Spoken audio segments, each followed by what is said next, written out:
বেশ কিছুদিন আগে একটা ছবি দিয়েছিলাম বাইম মাছের, যে এটা কি দিয়ে রান্না করা হয়।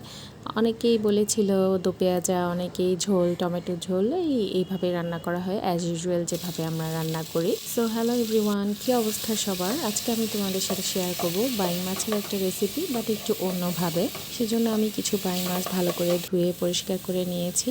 এরপর আমি তেলের মধ্যে দিয়ে দিলাম পেঁয়াজ বাটা। পেঁয়াজ বাটাটা একটু হয়ে যাওয়ার পর দিলাম রসুন বাটা। তারপর আমি দিয়েছি বাইম মাছগুলো আমি পেঁয়াজ রসুন দিয়ে ভালো করে কষিয়ে নিলাম। ভালোভাবে যখন একটু কষানো হয়ে যাবে তখন আমি দিয়ে দিব হলুদ গুঁড়া, তারপর দিব টালা জিরা গুঁড়া আর টালা ধনিয়া গুঁড়া, তারপর স্বাদ মতো লবণ।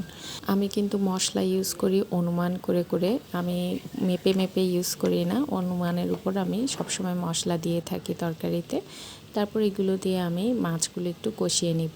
এরপর আসি মেইন ইনগ্রিডিয়েন্টসের। এই মাছের মেইন ইনগ্রিডিয়েন্টস হচ্ছে নারকেল বাটা। নারকেল বাটাটা একদম খুব মিহি করে বাটা হতে হবে, এটা হচ্ছে এই রেসিপির মেইন ইনগ্রিডিয়েন্টস। তারপর নারকেল বাটা দিয়ে সুন্দরভাবে এগুলোকে আরেকটু কষিয়ে নেব মাছগুলো।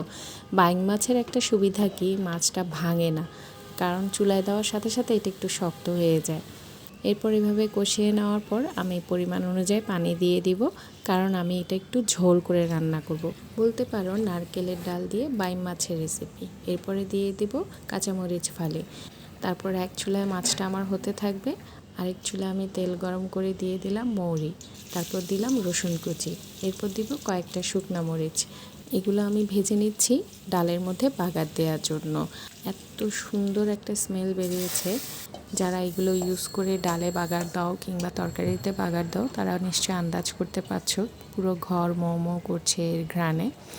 যাই হোক, এরপরে দিয়ে দিলাম ধনেপাতা। ধনেপাতা দেওয়ার পর আমার ডালটা হয়ে গেল। দেখো কি সুন্দর একটা কালার এসেছে। হয়ে গেল আমার নারকেলের ডালের সাথে বাইং মাছের রেসিপি। কেমন লেগেছে সবার জানাতে ভুলবে না। আর যারা বাইম মাছ পছন্দ করো তারা কিন্তু একবার হলেও ট্রাই করে দেখতে পারো, ভালো লাগবে আশা করি। ভালো থেকো সবাই, আর আমার পাশে থেকো। আল্লাহ হাফেজ।